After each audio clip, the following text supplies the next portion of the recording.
जब डायन को कोई मर्द पसंद आता था तब वो उसके घर के बाहर एक सोने की थाली रखकर जाती थी।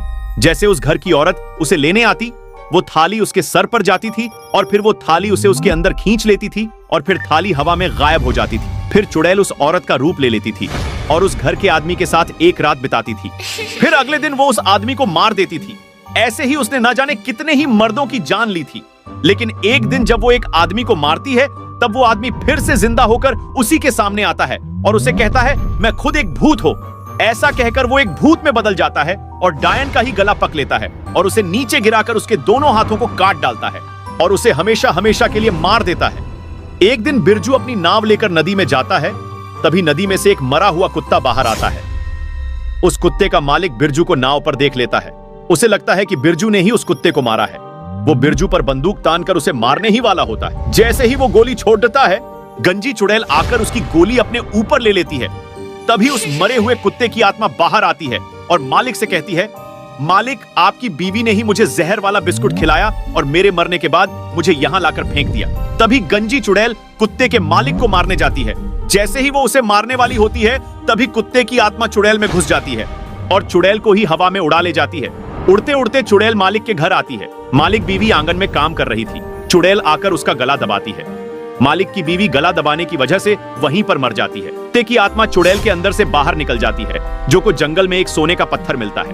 थोड़ा आगे जाने पर उसे और 2 पत्थर दिखाई देते हैं। वो सोचता है, आज तो लॉटरी लग गई। थोड़ा और दूर जाने पर एक सोने की गुफा दिखाई देती है। अब तो वो खुशी से पागल हो जाता है। कुछ सोने के पत्थर इकट्ठा करके उन्हें एक घास की टोकरी में रखकर वो घर की तरफ निकलता है। लेकिन जैसे ही वो वहां से जाने लगता है तभी उसके सामने एक पिशाच आता है और उस पर अपना जादू करता है। जब बिरजू अपने घर पहुंचता है तब उसकी माँ उसे खाना खाने को कहती है, लेकिन वो उसका गला पकड़ लेता है और उसे मारने पीटने लगता है।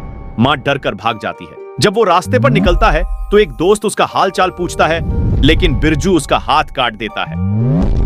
बेचारा दोस्त घबराकर वहां से भाग जाता है। तभी उसके सामने ऑटो में बैठकर गंजी चुड़ैल आती है और उसे अपने ऑटो में बैठने को कहती है, लेकिन बिरजू उसे ऑटो सहित उठाकर दूर फेंक देता है।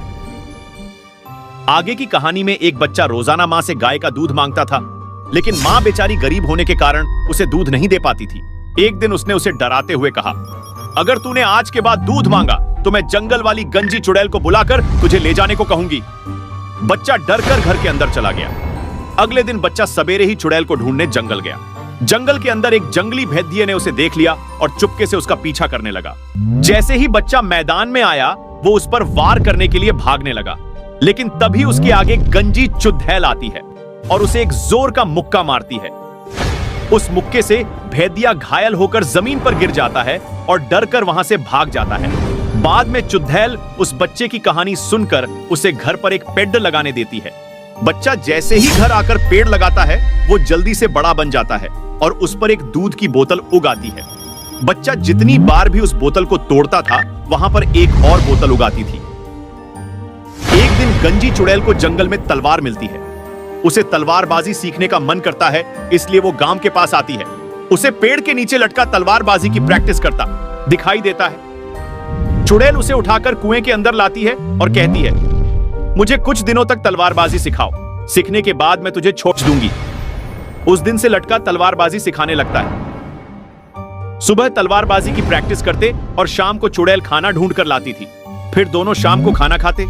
ऐसे ही सीखते सिखाते कटप्पा चुड़ैल पर लट्टू हो जाता है। बारबाजी से काफी इंप्रेस था और चुड़ैल उसे इंप्रेस करके काफी खुश थी।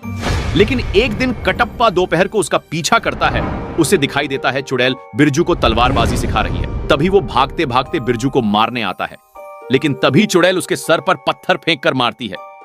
पत्थर सर में लगते ही कटप्पा की याददाश्त चली जाती है। गंजी चुड़ैल ने एक फार्म शुरू किया था और उन ढेर सारे सुअरों की रखवाली करने के लिए एक नागिन को रखा था। लेकिन नागिन सब सुअरों को यह बताती कि रोज किसी एक को स्वर्ग में ले जाऊंगी। ऐसा बोलकर नागिन रोज एक पिग को लेकर जाती थी। दूर ले जाकर उसे मार डालती थी और मस्त मजे से खाती थी। कुछ दिन बाद चुड़ैल देखती है कि उसकी फार्म के सुअर कम हो रहे हैं। एक दिन एक सुअर सुसु करने फार्म से बाहर आता है। तभी चुड़ैल उसे सुअरों के गायब होने का कारण पूछती है। वो बताता है रोज नागिन किसी एक को स्वर्ग ले जाती है। उसी दिन जब नागिन एक सुअर को ले जा रही होती है तभी चुड़ैल उसके सामने आती है। तभी नागिन बताती है मैं तो इसको घुमाने लाई हूं। लेकिन चुड़ैल उसे उसने खाई हुई सुअरों की हड्डियां दिखाती है। यह देख नागिन वहां से भागने लगती है, लेकिन तभी चुड़ैल हाथ में रखी हड्डी को इतनी जोर से फेंकती है कि जैसे ही वो उसके सर में जाकर लगती है, नागिन एक ही बार में मर जाती है।